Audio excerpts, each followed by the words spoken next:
কারণ ভক্ত মনে করলে বাবা ভগবানকে চোখ রাঙাতে পারে, ভক্ত মনে করলে ভগবানকে শাসন করতে পারে, ভক্ত মনে করলে ভগবানকে মারতেও পারে।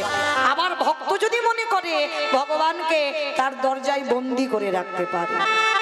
যেমন দেখেছিল এক সপ্তাহ বলি মহারাজ রাখেনি, দরজার ধারে দারোয়ান করে ভগবানকে রেখে দিয়েছিল, বলে ভক্তের সঙ্গে চালাকি নয়।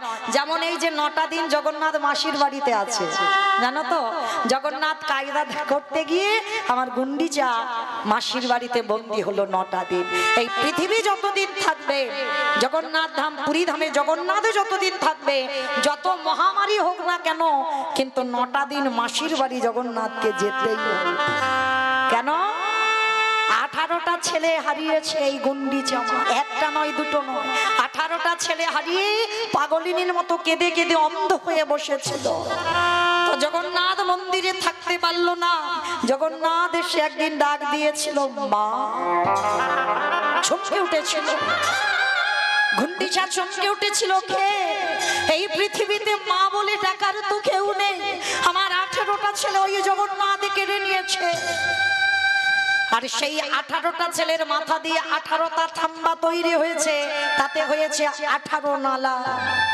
মনে রেখো মা, জগন্নাথ দর্শন করলে হবে না। যারা পুরী ধামে গেছেন, অনেকবার হয়তো পুরী ধামে গেছেন, কিন্তু জগন্নাথ দেখবার আগে তাকে একটা জিনিস দর্শন করতে হবে, তবে জগন্নাথ দেখার ফল হয়, যেটা হলো পুরী ধামে 18 নালা।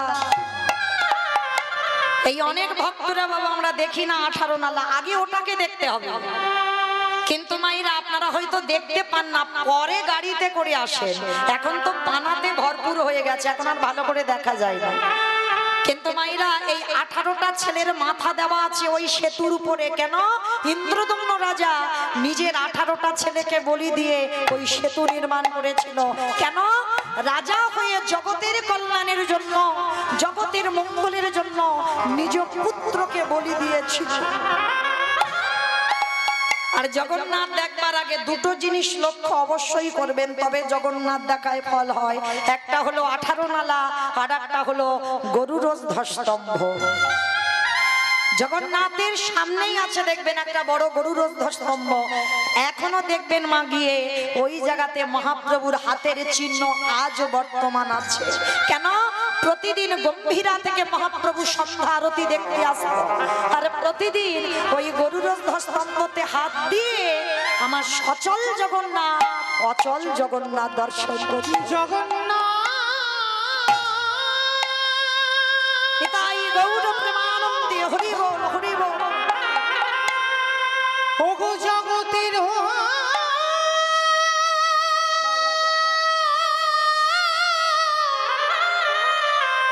জগতের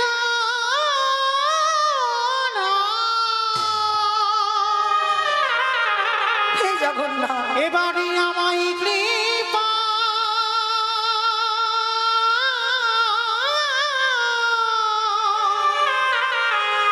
আমায় কৃপা কৃপা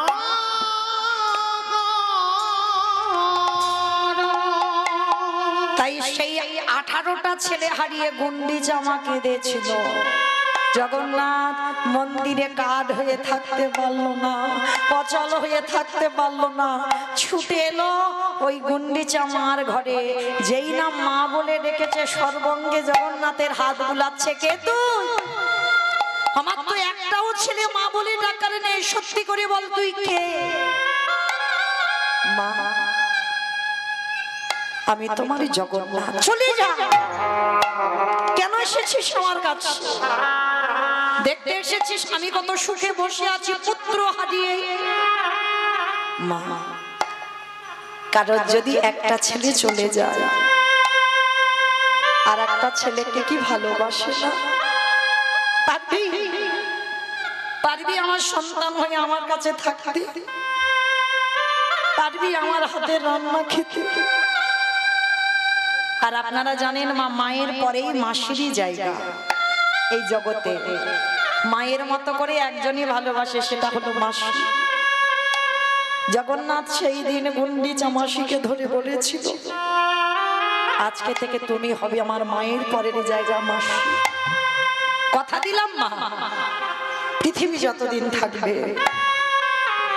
আমি যতদিন এই জগন্নাথ ধামে থাকবো, এই পুরী ধামে থাকবো, শ্রীক্ষেত্রে থাকবো, আমি 9টা দিন পৃথিবী লয় প্রলয় হয়ে গেলেও আমি 9টা দিন তোমার কোলে বসে তোমার হাতের রান্না আমি নিজে মুখে সেবা করব। জগন্নাথকে ধরে বলেছিল, জগন্নাথ তুই আসবি? আসবো মাসে, আমি কথা দিলাম এই পৃথিবী যতদিন থাকবে আমি তোমার কাছে 9টা দিন, কেউ আমায় ধরে রাখতে পারবে না। আমি আমার 9টা দিন আমার গন্তব্যস্থল থেকে আমি তোমার কাছে তোমার হাতের রান্না আমি 9টা দিন সেবা করব। আজও সেই কথা জগন্নাথ রেখেছে, আজও ভক্তরা এখনো নিয়ম পালন করে। আমার জগন্নাথ ভক্তের ডাকে মাসির বাড়ি চলে যায়। তাহলে লক্ষ্য করেন, ভক্তই একমাত্র পারে ভগবানকে জব্দে ফেলে দিতে, আর অন্য কেউ পারবে না। যার জন্য 9টা দিন পরে থাকতে হলো নিজের মন্দির ছেড়ে আমার গুন্ডিচা মাসির ঘরে। ঠিক তদ্রূপ 12 বৎসর তুলসী ভাসিয়ে আমার পরম বৈষ্ণব বাবা ভোলানাথ কৃষ্ণকে গৌর করে টেনে আনলো, শুধু নিজের জন্য নয়, কলির মানুষদের উদ্ধার করবে বলে। তো আজকে লক্ষ্য করে দেখেন, এই যে পরম বৈষ্ণব বাবা ভোলানাথ 3টে যুগে শিব হলো, কিন্তু কলি যুগে শিব নয়। কেন নয় মাইরা? এই জায়গাটা একটু বিচার করে দেখেছেন? বাবা ভোলানাথ 3টে যুগে শিব হলো, কলিযুগে কি এমন ঘটনা ঘটলো যে বাবা কলিযুগে আসতে পারছে না, একেবারে অদ্বৈত আচার্য গোসাই হলো? তার একটাই মাত্র কারণ, পরম বৈষ্ণব একটা অপরাধ করে ফেলেছিল। সেই অপরাধটা কবে করেছিল জানো? মহাভারতে যুধিষ্ঠির রাজস্বই যজ্ঞে। এই জায়গাটা মাইরা খুব মন দিয়ে শুনবেন, কেমন?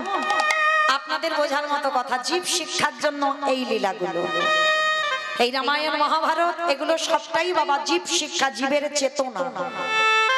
এই মহাভারতে যুধিষ্ঠির মহারাজ করেছিল রাজস্বই যজ্ঞ। যেমন ধরুন আমার কমিটি দাদা ভাইরা এই যে কীর্তনের আয়োজনটা করেছেন, বাবা একা একার দ্বারা হয়? কখনো হবে না। কেউ যদি মনে করে আমি একা একা করব, কখনো পারে না মা। আপনারা প্রশ্ন করবেন, মৌমিতা ব্যক্তিগত কীর্তনগুলো তো একা একা হয়? বলে না। অর্থ হয়তো একজন দেয়, কিন্তু শ্রম দিতে হবে বাবা অনেক মানুষকে, বন্ধু বান্ধব আত্মীয় স্বজন গ্রাম প্রতিবেশীকে বলতে হবে, তবে কিন্তু একটা যজ্ঞ হবে। তো মহাভারতের রাজস্বই যজ্ঞ হচ্ছে ভগবান কৃষ্ণ সবাইকে দায়িত্ব দিয়েছে। আর যুধিষ্ঠির মহারাজ বলছে, কৃষ্ণ কৃষ্ণ তুমি তো সবাইকে দায়িত্ব বুঝিয়ে দিচ্ছ, আচ্ছা তুমি নিজে কোনো দায়িত্ব পালন করবে না? ভগবান আমার হেসে বলে উঠলে, জানো দাদা, আমি তো সবাইকে একটা করে কাজ দিয়েছি, কিন্তু আমি আমার জন্য আলাদা করে 2টো কাজ ফেলে রেখেছি। সে কি?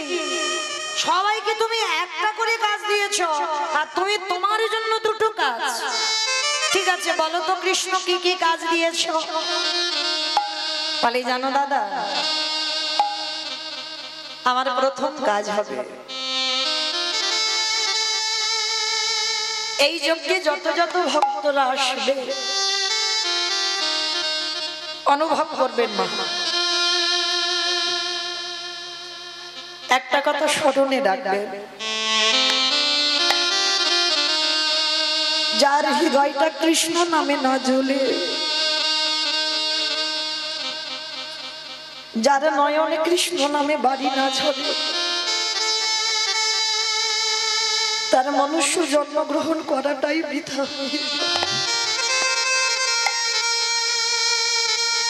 দেখবেন বাবা, হেসে কীর্তন শোনার শ্রোতা অনেক পাওয়া, লাখ লাখ পাওয়া যায়, কোটি কোটি পাওয়া যায়, কিন্তু একবারে কৃষ্ণ নামে যার হৃদয় ডোলে,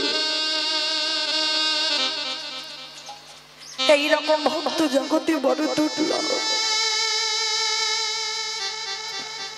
ভগবান বলছে, জানো আমি 2টো কাজ নিয়েছি। প্রথম কাজ হবে এই যজ্ঞে যত যত ভক্তরা আসবে আমি কৃষ্ণ দয়াময় নিজের হাতে তাদের চরণ যুগল ধৌত করে দেব। ছটকে উঠেছে, অসম্ভব! কৃষ্ণ এটা তুই কি বলছিস? কে কোন জাতের মানুষ আসবে জাতির ঠিক নেই, কে নিচু জাত, কে উঁচু জাত, কে ব্রাহ্মণ, কে বৈষ্ণব, কে কোন জাত আসবে, তুই সবার পা ধোয়াবি? ভগবান আমার একটু মুচকি হেসে বলেছিল, জানো দাদা, বৈষ্ণবের কোনো জাত হয় না। মনে রেখবে মা, বৈষ্ণবের কোনো জাত হয় না। আমি উঁচু জাত বলে আমি বৈষ্ণব হব না। বৈষ্ণব একটা ধর্ম, সেটা আপনি হতে পারেন, আমিও হতে পারি। ত্রিনাদপি শুনেছি না তরুণীব সহিষ্ণ অমানি না মানদেন কীর্তনীয় সদা হরি। যার হৃদয় ঘাসের থেকে আরো নরম, যার হৃদয়ে কোনো লোভ লালসা কামনা বাসনা নেই, হাজার কটু কথা বলবেন, মুখের উপরে জোর গলা একটা কথা বলবেন, যার হৃদয়টা সদাই কৃষ্ণ নামে কাঁদে, মনে রাখবেন, তাহলে তুমি বৈষ্ণব হবার কিছুটা অর্জন করেছো মাত্র। তো ভগবান কৃষ্ণ বলছে আমি সবার পা ধোবাবো। আচ্ছা ভাইরা, এই জায়গাটা একটু ভেবে দেখেছে, যিনি বিশ্বের শ্রেষ্ঠ মালিক ভগবান, যার কোনো কিছু অভাব নাই, যে মনে করলে একটা সেকেন্ডে পৃথিবীটাকে লয় প্রলয় করে দিতে পারে, একটা সেকেন্ডে পৃথিবীটা ধ্বংস করতে পারে, সেই ভগবান আজকে রাজস্বই যজ্ঞে পা ধোবার কাজ করছে কেন? ভগবান নিজের জন্য না, আপনাদের আমাদের চৈতন্য দেবে বলে, শিক্ষা দেবে বলে। কি শিক্ষা পাচ্ছি আমরা? ভগবান জগৎকে শেখালো, ওরে কলির জি, তোদেরও দুয়ারে যদি কোনোদিন সাধুগুরু বৈষ্ণব যায়, চেষ্টা করবি সবার আগে নিজের হাতে তাদের চরণগুলো ধরতে করবি। মনে রেখো মা, যদি কোনোদিন পান সাধুগুরু বৈষ্ণব গুরুদেব দুয়ারে, চরণ ধরে বলে যায়, সবার আগে চরণ ধোবার ব্যবস্থাটা করো। আর যদি বছর অন্তর গুরুদেব না আসে, যে যার ঘরের বাবা মা তো আছে, শ্বশুর শাশুড়ি তো আছে, যদি থাকে, আমি বলে যাচ্ছি না যে রোজ রোজ তাদের পা ধোয়াও, প্রয়োজন নেই। বৎসরে, সারা বৎসরে একটা দিন চেষ্টা করো মা, এই অধম কীর্তনিয়ার কথা যদি কারোর মনে থাকে, তুমি যদি ভগবানকে ডাকতেও ভুলে যাও, ভগবান বললেন আমার থেকে যদি কেউ আমার ভক্তকে বেশি ভালোবাসে, আর বিশেষ করে ভাগবতে সুদামাকে বলে রেখেছিল, সুদামা সবার আগে বড় গুরু হলো যে যার ঘরের বাবা মা, তারপরে শিক্ষা গুরু, দীক্ষা গুরু, তারপরে গুরু হলাম আমি ভগবান। কই ভগবান তো একবারও বলেনি পৃথিবীতে সব থেকে আমি বড় গুরু, না, সবার আগে বাবা মাকে জায়গা দিয়েছে। তাই চেষ্টা করবেন মা, বৎসরে একবার, যেমন ভগবানকে সিংহাসনে রেখে ভজন করছেন, বৎসরে একবার বাবা মাকেও সিংহাসনে বসিয়ে বাবা মার গলায় মালা দিয়ে নিজের হাতে চরণগুলো ধৌত করে আমরা মনুষ্য জীবনে কর্তব্য,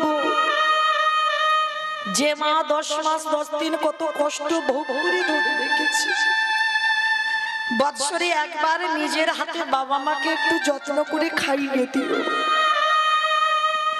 কারণ ভগবান কৃষ্ণ রাজস্বই যজ্ঞে করে শিক্ষা দিল, তোরা আমাকে দেখে সে নিজে আচরি ধর্ম জীবের শেখায়, নিজে না করলে ধর্ম জীবকে শেখানো না যায়। ও জীব হকিতে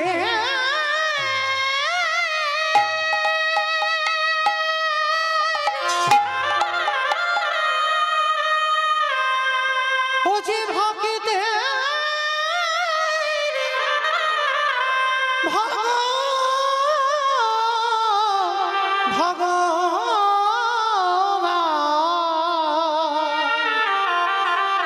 যে ভক্ত ছাড়া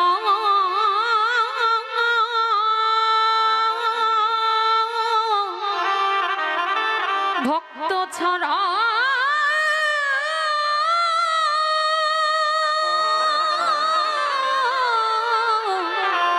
রইতে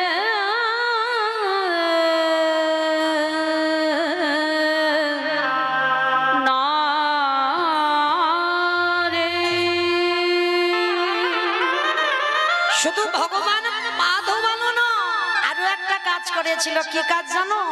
যারা যারা ভক্তরা প্রসাদ পেয়েছিল, কৃষ্ণ আড়ালে গিয়ে ওই এঁঠো পাতাগুলো নিয়ে নর্দমায় ফেলেছিল।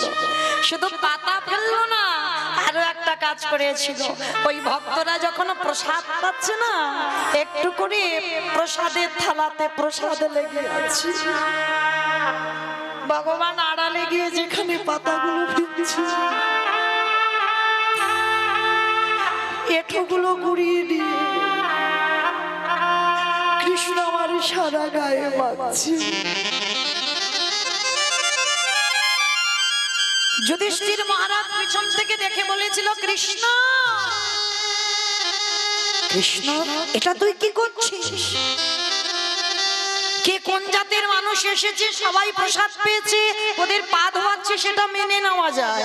ওদের এঁঠো পাতাগুলো ফেলছিস, মেনে নেওয়া যায়। কিন্তু কৃষ্ণ, ওদের এঁঠোগুলো নিয়ে তুই ওই রকম গায়ে মারছিস কেন? বলে, দাদা গো, আমি ভক্ত,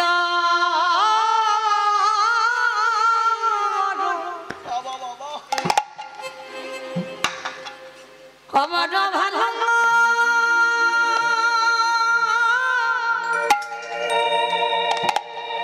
ভালোবাসি,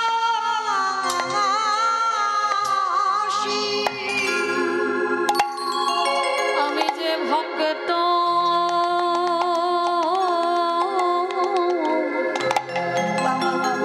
ও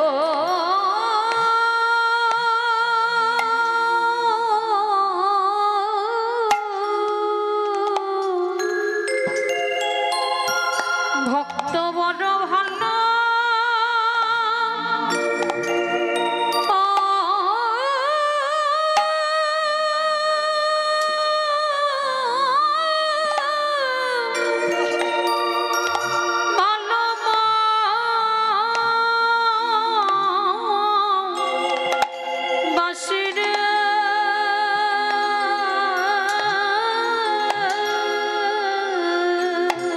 তাই তো যুগে যুগে আমি দয়াল ছুটিয়া, তাই তো যুগে যুগে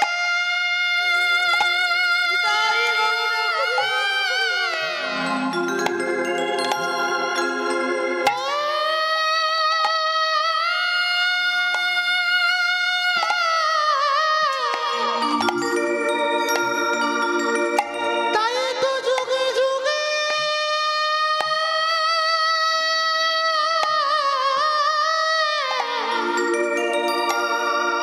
আমি দয়াল ছুটে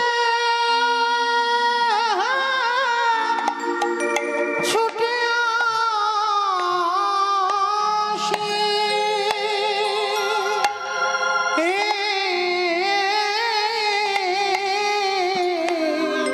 আমি যে ভক্ত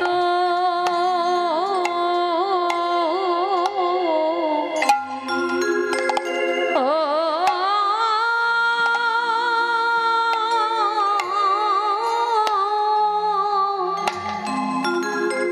ভক্ত বড় ভালো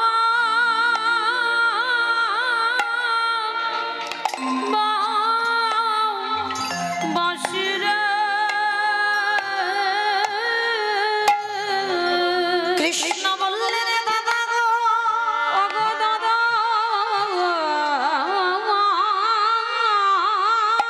গো,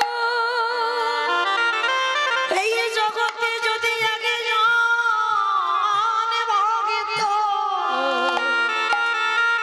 আমার নয়নে জলি আগে মার কাদা প্রাণে ডাকার মতো ডাকে, আমি ভগবান হয়ে পৃথিবীর যেখানে থাকি না কেন, আমি কি করি জানো? আমি যে ভক্তের দানে আমি দয়াল ছুটে আসি। যে জনে কাদাই গৌরে হরিব,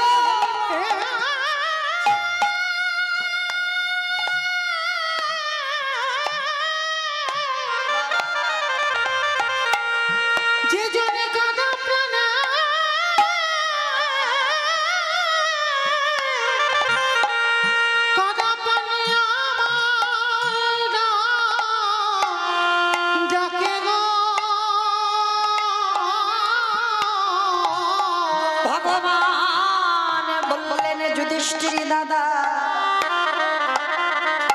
এ জগতে ভক্ত যদি একবার আমার চরণে সবে সঁপে দেয়, আমি তাকে নিয়ে কি করি জানো?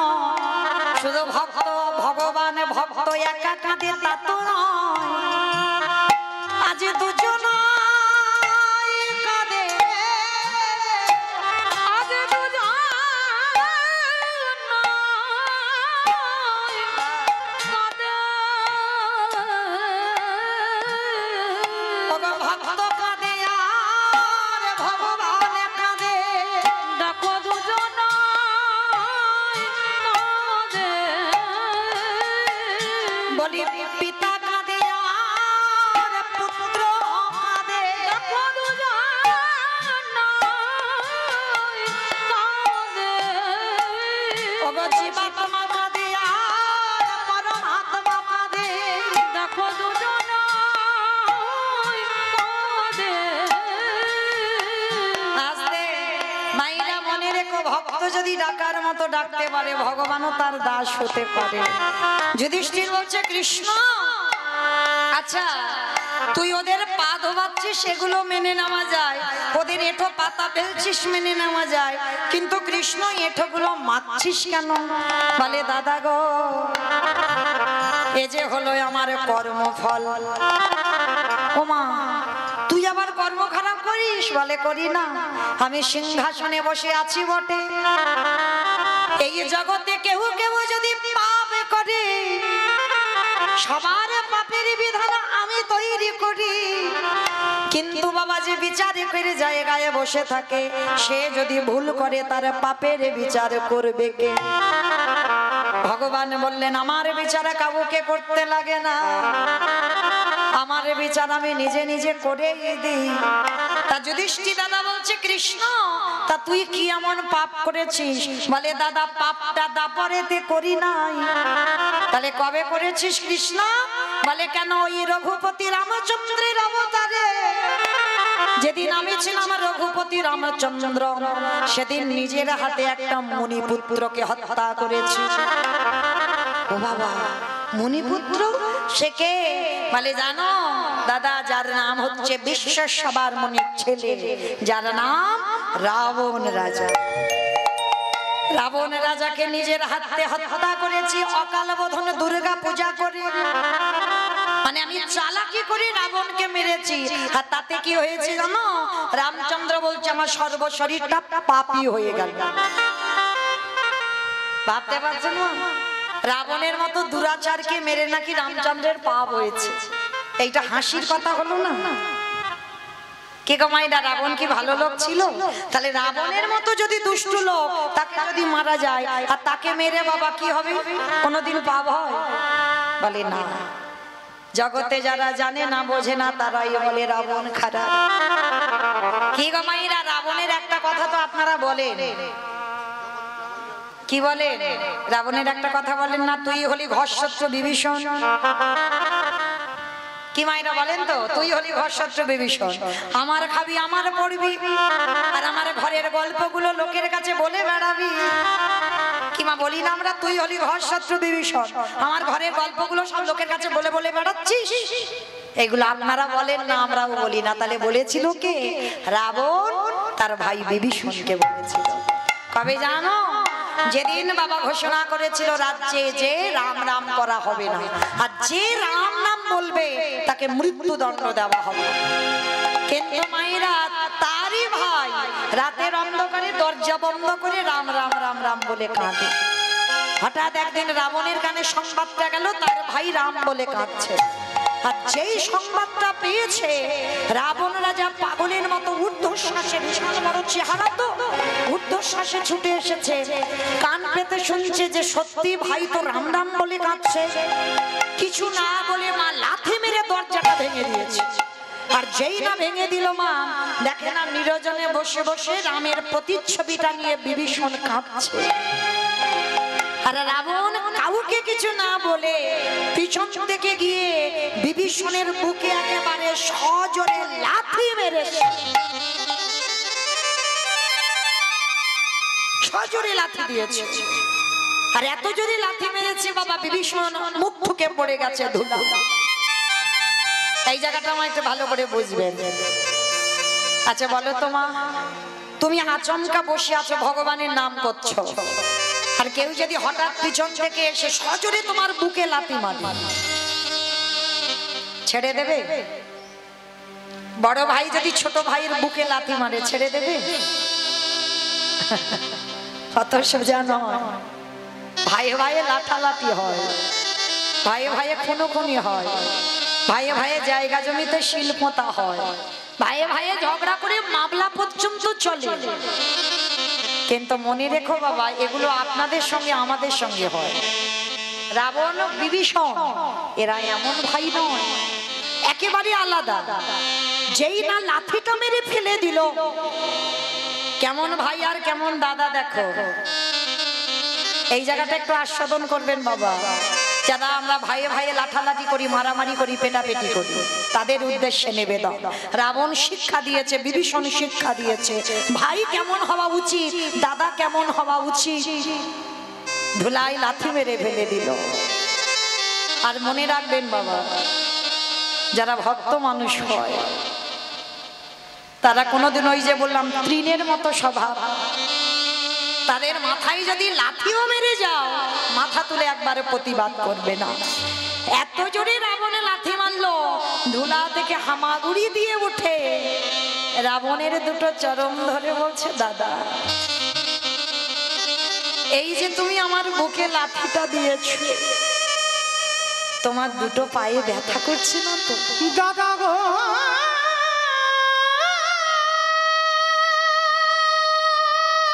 দূর হয়ে যা শত্রু বিভীষণ, বেরিয়ে যা, এক্ষুনি বেরিয়ে যা। আমারই কঠিন বুকে বুকে লাথি মেরে তোমার কোমল চরণে কি, তোমার কোমল চরণে কি দাদা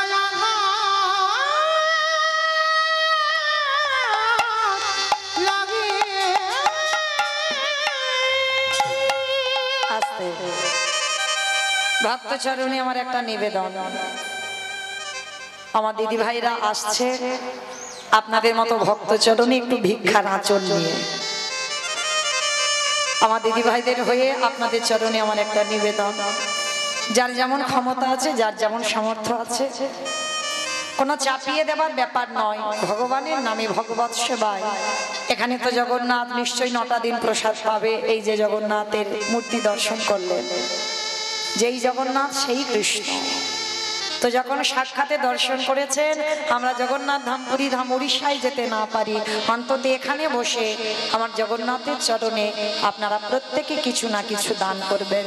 আপনাদের দান নিয়ে যেন আমার ভগবানের সেবার কাজে লেগে যায়।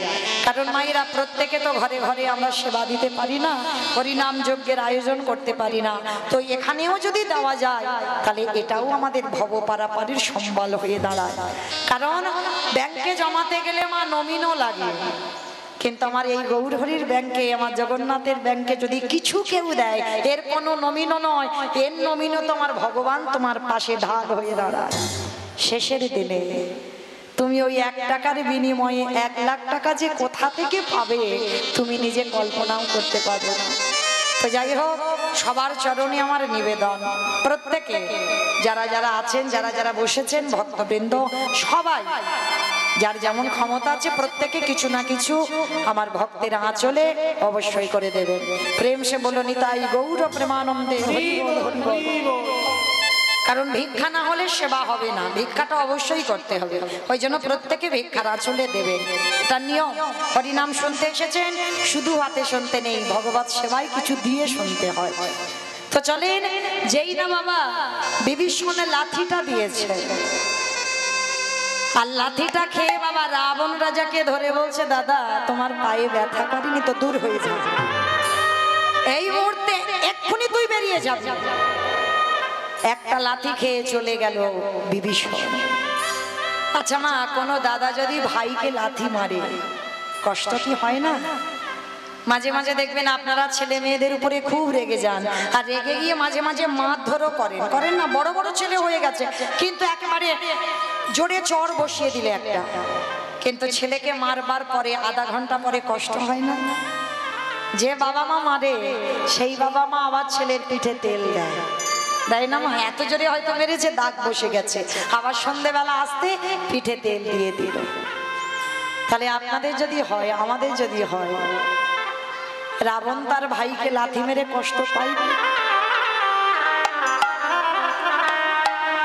সবাই তো রাবণের বাইরেটা দেখেছে, ভিতরটা দেখি। সারা রাত রাবণ ঘুমাতে পারে, শুধু ছটফট করছে ভাইটা কোথায় গেল একটা লাথি খেয়ে।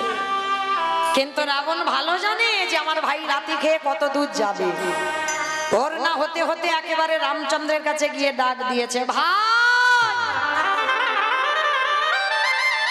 ভাই রে। যেই না ভাই বলে ডেকেছে বাবা, সঙ্গে সঙ্গে বেরিয়ে এসেছে লক্ষণ। কি চাও? কালকের ভাইকে লাথি মেরে আর আজকের পা ধরে ক্ষমা চাইতে এসেছো? রাবণের তো বিশাল বড় চেহারা, বলে বলে নাই, আমি ক্ষমা চাইতে আসিনি, আমি দেখতে এলাম আমার লাঠিটা খেয়ে আমার ভাই ঠিক জায়গায় এলো কিনা। কত অনুরাগ দেখো রাবণের, আমার লাঠিটা খেলো, খেয়ে ঠিক জায়গায় এলো কিনা আমায় দেখতে হবে না? ওইটা দেখবো বলে আমি এলাম। তা রাম এসে বলছে, রাবণ ওই রকম ভাইকে কেউ মারে? সেই দিন রাবণ বলেছিল, চুপ কর, এই জগতে সবাই শুধু বললো আমি আমার ভাইকে লাথি মেরেছি, কিন্তু শোন ওরে রাম রে, ওটা তো শুধু সাধারণ লাথি নয়, ওটা হলো বৈরাগ্যের লাথি।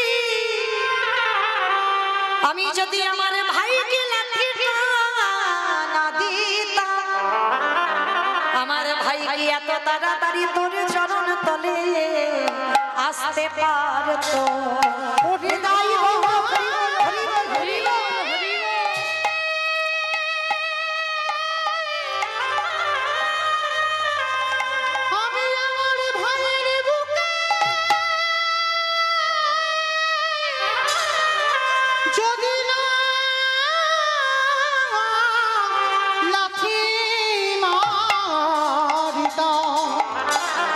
তবে কি এত তাড়াতাড়ি আমার ভাই তোর চরণে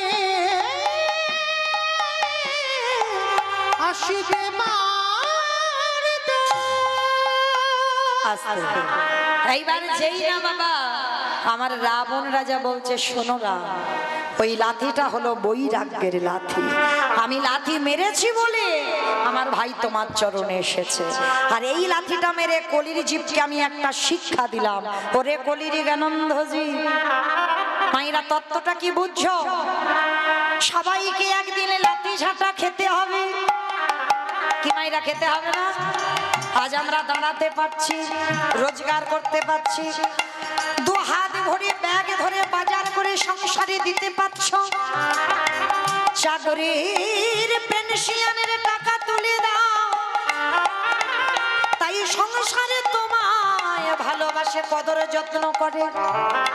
কিন্তু যেদিনে তুমি আর মাটিতে দাঁড়াবার শক্তি থাকবে না, যেদিনে তোমার রোজগার করার ক্ষমতা থাকবে না, যেদিনে ব্যাগ ভর্তি বাজারে সংসারে দিতে পারবে না, যেদিনে তোমার দৃষ্টি শক্তি কমে যাবে,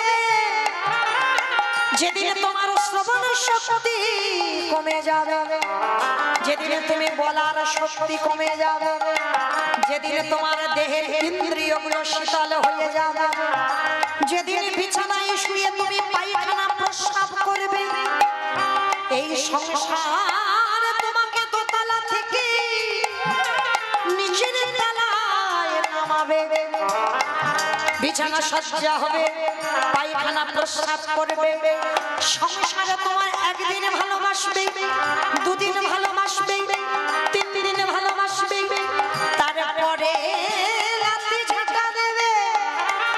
রাবণ বলল, কলির জ্ঞানন্ধজি, শিশুকালে কৃষ্ণ ভজে কৃষ্ণ পাবার আসে, যৌবনকালে কৃষ্ণ ভজে আসে বানায় আসে, বৃদ্ধকালে কৃষ্ণ ভজে জমের তরাসে। সময় থাকতে যে জন গোবিন্দ চরণ ধরে তাকে আর সংসারে কোনোদিন লাঠি ঝাঁটা খেতে হয় না।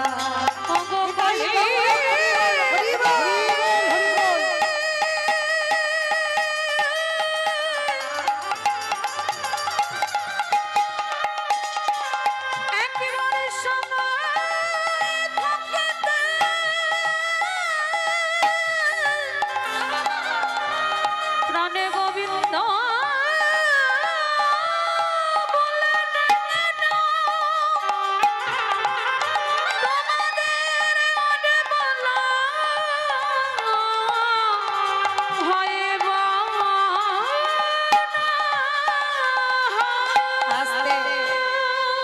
তাহলে সেই রাবণকে মারল কে? রঘুপতি রামচন্দ্র। আর রাবণকে মেরে রামচন্দ্রের পাপ হলো, সর্বশরীরটা পাপী। সেই পাপ ধুচ্ছে কবে? মহাভারতে যুধিষ্ঠির রাজস্বই যজ্ঞে। আমাইরা যেখানে গিয়েছিলাম আবার ঘুরে ফিরে সেখানে চলে এলাম, মনে পড়ছে তো? বেশ, চলো আবার এখান থেকে যাই। তাহলে রামচন্দ্র পাপ করেছিল, সেই পাপ ধোয়ার জন্য কৃষ্ণাবতারে সাধুগুরু বৈষ্ণবদের চরণ ধোয়াতে হচ্ছে। তাহলে কি শিখলাম এইটুকু শুনে? যারা যারা প্রকৃত মন দিয়ে শুনছেন, আমরা কি শিখলাম জানো? প্রকৃত যদি আমরা কেউ অপরাধ করে ফেলি, অন্যায় করে ফেলি, মানুষ মাত্রে পাপ করি, যদি সাধুগুরু বৈষ্ণব দেখতে পান তার চরণ যুগল ধৌত করান, তাও যদি না পারেন বৈষ্ণবদের এঁটো পাতা পরিষ্কার করেন, তাও যদি না পারেন বৈষ্ণবদের একটু প্রসাদ নিয়ে গায়ে মেখে দেন। আর যদি নিতে পেরেছেন, কোটি কোটি জনমের অপরাধ থেকে আপনারা আমরা মুক্তি পাবো পাবো পাবো। নিতাই গৌর প্রেমানন্দে হরি বল হরি বল। তোমাইরা ভগবান যজ্ঞের দরজায় দাঁড়িয়েছে, অগ্নিদেব, পবনদেব, বরুণদেব, ইন্দ্র, ইন্দ্রাণী, ব্রহ্মা, সাবিত্রী সব পরপর লাইনে আছে। কৃষ্ণ একে একে আসে, পা ধোয়াই যজ্ঞের ভিতরে ঢোকায়। এমন সময় জগজ্জননী মা দুর্গা আমার বাবা ভোলানাথকে বলছে, প্রাণনাথ আর দেরি নয়, চলো কৃষ্ণ পা ধোয়াবে, পা দুটো ভালো করে একটু ধুইয়ে নি। বাবা ভোলানাথ হেসে বলছে, পার্বতী তোমার কি মাথা খারাপ? কৃষ্ণ পা ধোয়াবে আর আমাদের মতো পাপীর পা দুটো বাড়িয়ে দেবো? শোনো, তোমার যদি এত ধোয়াবার ইচ্ছা হয় তা তুমি লাইনে দাঁড়াও। তা পার্বতীকে লাইনে রেখে বাবা ভোলানাথ বেলাইনে চলে গেছে। আর আড়ালে গিয়ে কি করেছে জানো? ভোলানাথ যাতে কৃষ্ণের চোখে ধুলো দিয়ে যজ্ঞে যাবে, ভোলানাথ আড়ালে গিয়ে একটা কুকুর হয়ে গেছে। ভোলানাথ পরম বৈষ্ণব একটা কুকুর হয়েছে, মনে মনে চিন্তা করছে এইবার কুকুরটা হয়েছে কৃষ্ণের চোখে ধুলো দিয়ে যজ্ঞে যাবে। তাই এবার কৃষ্ণ তো হেঁট হয়ে পা ধোবাচ্ছে, আর পিছন থেকে ভোলানাথ এক পা দুপা করে আসছে, কৃষ্ণের ওই পায়ের ফাঁক দিয়ে গলে যাবে। সবাইরা ভগবান তো চালাক কম নয়, ওর কি শুধু দেখছো বড় বড় গোল গোল ওই দুটো চোখ? ও দেখতে মনে হচ্ছে ওইটুকু ছেলে, কিন্তু ফল্লিং ছাতা। ফল্লিং ছাতা দেখেছো তো? দেখবেন বাবা গুছিয়ে নিলে ছোট মতো হয়ে যায়, কিন্তু খুলে দিলে বড় ছাতা। তা ও দেখতে ওইটুকু, কিন্তু ওইটুকু নয়। দেখতে মনে হচ্ছে গোল গোল দুটো চোখ, কিন্তু দুটো চোখ নয়। এই যে কে কীর্তন শুনছে, কে শুনছে না, কে হেসে যাচ্ছে, কে গল্প করছে, আর কে বসে বসে আমি কিচ্ছু দেখতে পাচ্ছি না, কিন্তু যে বাঁকা করে বাঁকা হাতে কি গো ধুলো দিতে পারবে? সময় মতো ঠিক খাতা কলমে হিসাব করে পৌঁছে দেবে বাবা। তাই এবার কি করেছে ভগবান মনে মনে করছে, দেখেছো বেটা আমার চোখে ধুলো দেবে, বলে দেখাচ্ছি মজা তোমার, দাঁড়াও। এইবার কুকুর হয়ে এক পা দুপা করে আসছে, পায়ের মাঝখানটা ফাঁকা মতো দেখেছে, আর সবে ভোলানাথ মাথাটাকে আর যেই না দিয়েছে, ভগবান কি করেছে হাঁটু দুটো নিয়ে কুকুরের কানের কাছে চেপে, এইবার দেখ কেমন লাগে। আর যেই না কুকুরের কানে চেপে দিয়েছে, কুকুর কি করবে? এবার কেউ কেউ করবে না, বারবার বলছে কৃষ্ণ ছেড়ে দে, কৃষ্ণ ছেড়ে দে, কৃষ্ণ ছেড়ে দে। বলে ছাড়বো বলে ধরি না। হে বৈষ্ণব গোসাই, ও হে বৈষ্ণব গোসাই,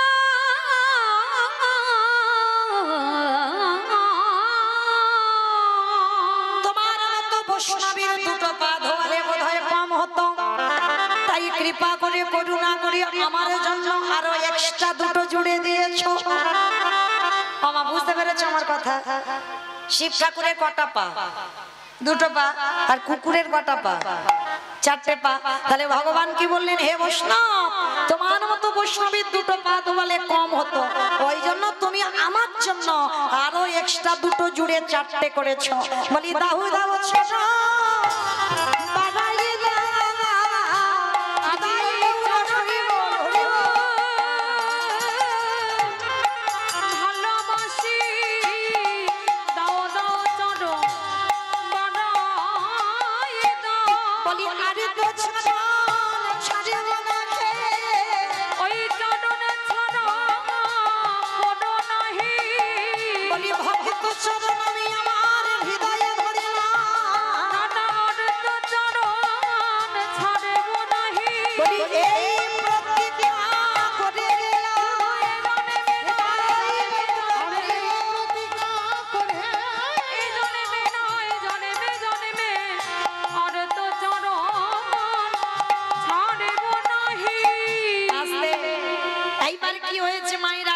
কুকুরের মাথাটা ভিতরে চলে গেছে, ছটফট করছে, কৃষ্ণ ছেড়ে দে, কৃষ্ণ ছেড়ে দে, কৃষ্ণ বলে ছাড়বো বলে তো তোমায় ধরিনি, যারে ধরি তারে ছাড়ি না, যারে ছাড়ি তারে ধরি না।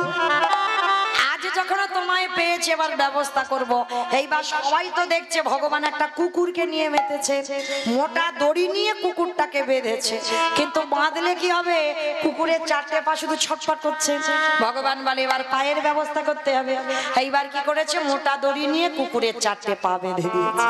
আর যেই না কুকুরের চারটে পা বেঁধে দিল, আর কুকুর কিছু করতে পারে, শুধু নয়ন জলে কাঁদে,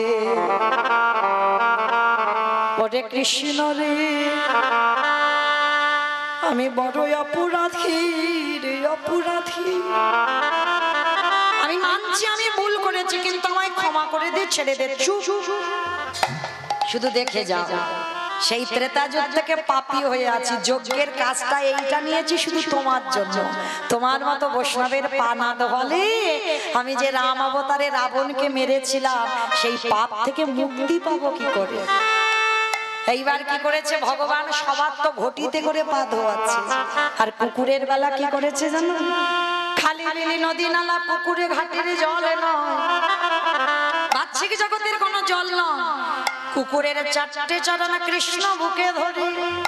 তাহলে কোন জল দিল গো? কৃষ্ণই আমার চোখের জলে চরণ ধোয়াইলা। হে বৈষ্ণবে কৃপা করো বলি, চোখের জলে চরণ ধোয়াইলা। এইবার সেই ভোলানাথ যেই না ভগবানের চোখের জলটা কুকুরের পায়ে পড়ছে, কুকুর বলেছিল কৃষ্ণ আমি কথা দিলাম আগত কলিকালে আমি আর এই শিবরূপ হয়ে যাব না। কি গো মাইরা মনে পড়ছে? যেখান থেকে এসেছিলাম আবার সেখানে ফিরে গেলাম। তাহলে প্রশ্নটা কি ছিল? সত্যতে শিব, ত্রেতাতে শিব, দ্বাপরে শিব, কলিতে শিব নয়। সেই নয় কথাটা জানবার জন্য একটু রামায়ণ মহাভারতে যেতে হলো। তাহলে সেদিন ভগবানের চরণ ছুঁয়ে প্রতিজ্ঞা করলো বাবা ভোলানাথ, কৃষ্ণ এই যে তোর চোখের জল আজকের আমার চরণে পড়লো, কেউ জানুক না জানুক আমি জানি তুই কে আর আমি কে। আমি কথা দিলাম আগত কলিকালে আমি শিব হব না, আমি হব অদ্বৈত আচার্য গোসাই। আর শোন, তুই আমার কৃষ্ণ হবি না, তুই হবি আমার নদিয়ার নিমাই চা। আমি 12 বৎসরে তুলসী ভাসিয়ে তোকে ডাকবো, আমি তোরে থেকে 52 বছরের বড় হব।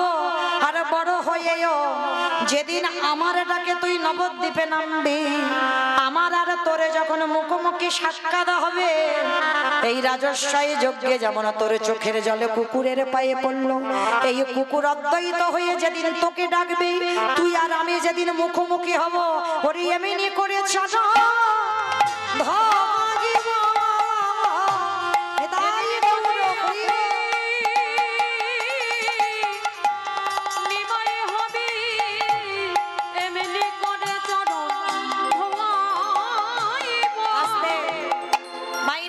পরিষ্কার। এবার করে বোঝা গেল, তাই অদ্বৈত আচার্যের ডাকে এলো। এসে কি করছে জানো? কেহ বলে পুরবেতে রাবণ বধিলা, বলে পুরাবেতি ওমা উলু কই? উলু মাঠে, মাঠে খুঁজে গেছো? কই দাও দেখি একটু উলুর ধ্বনি। কেহ বলে পুরবেতে রাবণ বধিলা, কেহ বলে পুরাবেতি আমার গোনারি গুনা গুনা গুনা গোনারি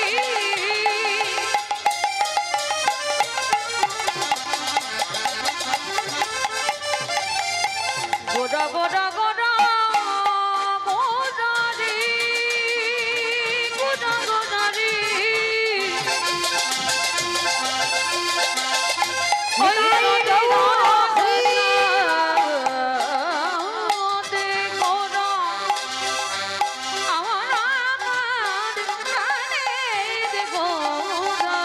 ভুবনে পুরাণেতে রাবণ বধিলা।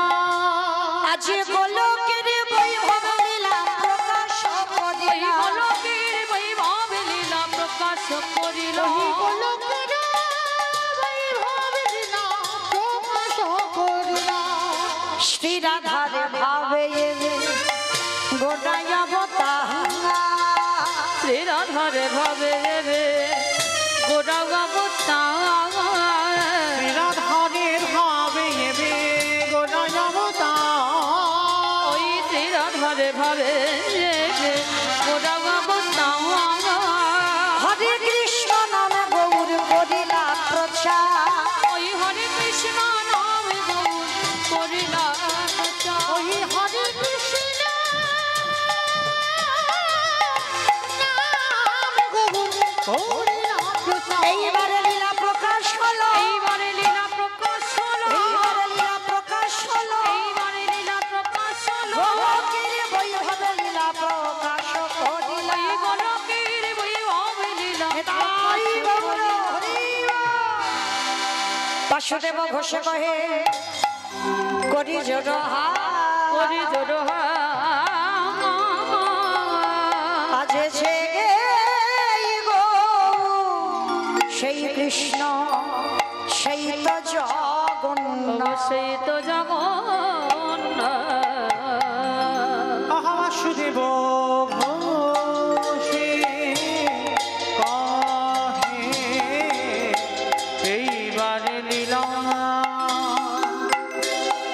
প্রকাশে হলো। বাসুদেব ঘোষে কহে এইবারে লীলা প্রকাশে হলো। বাসুদেব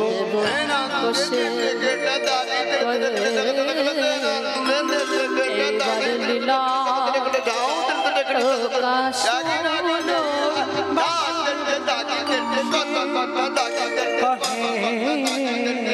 বারে লীলা প্রকাশ দেব গো।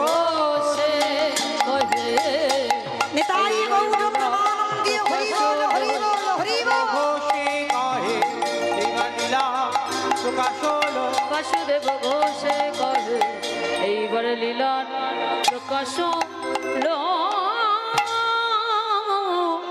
বাসুদেব ঘোষে কহে জানি তাই চলুন আজকে আমরা সবাই এবার চলে যাব মধুমাস ধাম বৃন্দাবন ধাম। তো মাইরা সবাই দেখি এতক্ষণ তো নবদ্বীপে ছিলাম, কই একটু সবাই মিলে বলেন তো গৌর সুন্দরী কি ধ্বনিটা হলো কি? এটাও জয়। আমি বললাম ধ্বনিটা হলো কি, এটাও নাকি জয়।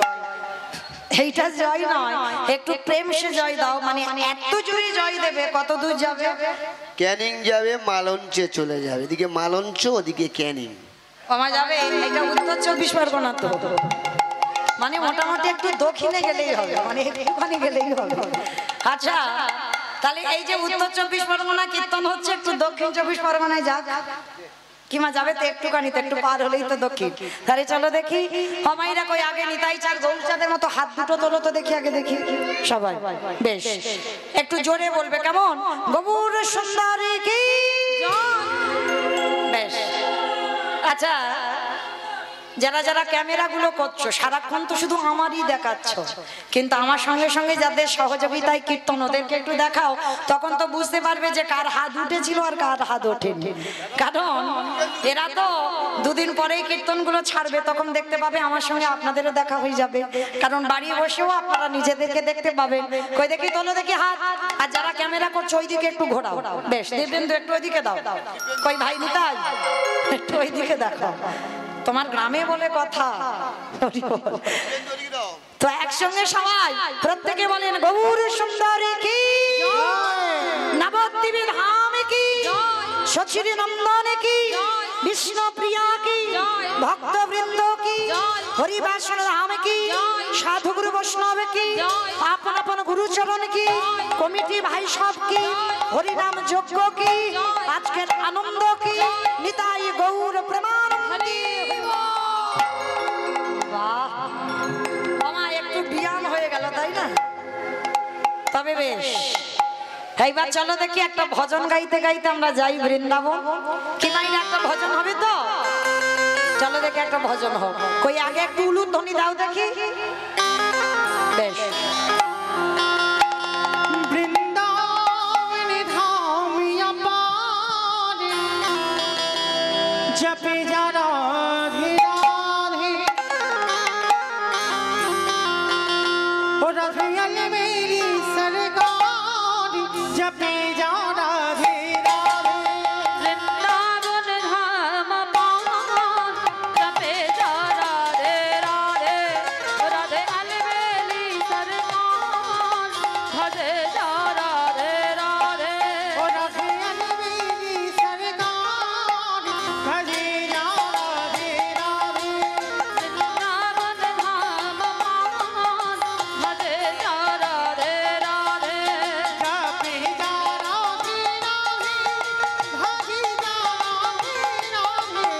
জপে যারা রাধে রাধে, ভজে যারা রাধে রাধে। জপে যা রাধে রাধে, ভজে যা রাধে রাধে। জপে যারা রাধে রাধে, ভজে যারা রাধে রাধে। রাধে আলে রাধে আলে। অমাইরা আমি আর আমার সম্প্রদায় যাচ্ছে, আর কেউ যাচ্ছে না? সবাই যাচ্ছ? যারা যারা যাচ্ছ এখনো তো প্রসাদ দেয়নি। আচ্ছা দেখি আর একবার দেখি হাত দুটো তোলো তো দেখি, আর একবার সবাই কেমন? যেহেতু এখন প্রসাদ দেওয়া হয়নি একটু তাড়াতাড়ি সেরে নিস। চলো দেখি সবাই একসঙ্গে তালে তালে করো, তালি দেবেন কেমন?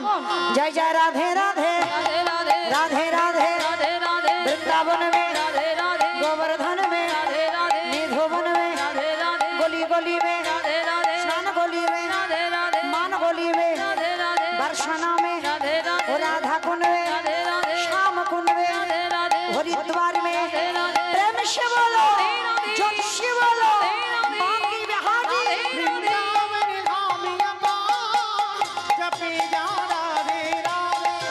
राधे अलबेली सरकार, भजे जा राधे राधे। ও রাধে আলে মেরি সরকার, ভজে যারা রাধে রাধে। जपे जा इताई गौर हरि, ভজে যারা রাধে রাধে। ओ जपे जा राधे राधे। प्रेम से बोलो राधा रानी की